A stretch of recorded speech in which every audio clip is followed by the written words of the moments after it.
জোরপূর্বক জমি দখলের চেষ্টা হলে আমরা কি করব, করণীয়টা কি? আপনি যদি জোরপূর্বক জমি থেকে বেদখলের আশঙ্কা করেন, বেদখল হওয়ার, তাহলে সেই ক্ষেত্রে যদি আশঙ্কাটা হয় যে ইমিডিয়েটলি এখনই হবে বা আজকেই হবে বা আজকে রাতেই হবে, তাহলে সেই ক্ষেত্রে আপনার প্রতিকার হচ্ছে দেওয়ানি কার্যবিধি আইনের 145 ধারা মতে আপনাকে দরখাস্ত করতে হবে এডিএম কোর্টে।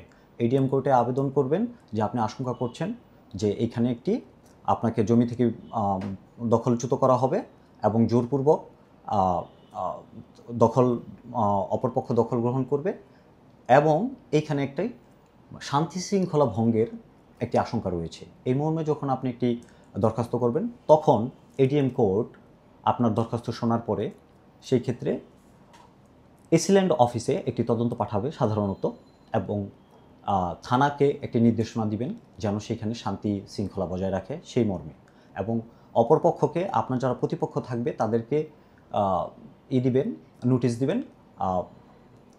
ওই আদালতে হাজির হওয়ার জন্য এবং তাদের জবাব দাখিলের। স্যার, এখানে আমি আরেকটা প্রশ্ন করি আপনাকে, যে নোটিশটা দিবে কে, বাদী পক্ষ নাকি কোর্ট এসিল্যান্ডের মাধ্যমে, থানার মাধ্যমে তাদের বিবাদী পক্ষকে পৌঁছায় দেবে? এই ক্ষেত্রে যখন আপনি যখন আবেদন দাখিল করবেন, তখন কোর্ট শুনে যখন সন্তুষ্ট হবে যে আপনার আবেদনটা যথাযথ, তখন কোর্টই এসিল্যান্ড অথবা পুলিশের মাধ্যমে, থানার মাধ্যমে বিবাদীদের অর্থাৎ আপনার প্রতিপক্ষের নিকট নোটিশ জারি করবে। আমাকে আরেকটা প্রশ্ন হচ্ছে স্যার, এখানে আমরা প্রথমে যদি বেদখল হওয়ার খুব আশঙ্কা দেখে কোর্ট বন্ধ থাকে, এক্ষেত্রে কি আমরা থানায় কোনো প্রতিকার পাইতে পারি কিনা?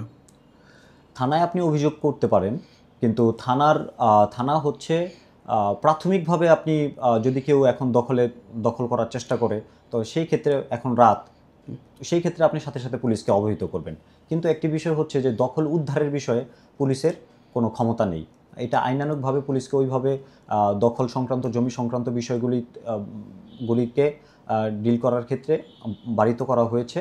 হ্যাঁ, আপনি যথাসম্ভব আপনি কোর্টে যাবেন। যদি এটা রাত হয় বা ছুটির দিন হয়, তাহলে সেই ক্ষেত্রে আপনি থানাকে অবহিত করবেন যে আপনাকে দখলচ্যুত করার চেষ্টা করতেছে। যখন চেষ্টা হবে, আপনার এখানে আশঙ্কা থাকলে এই থানা আপনার এই অভিযোগ গ্রহণ করবে না।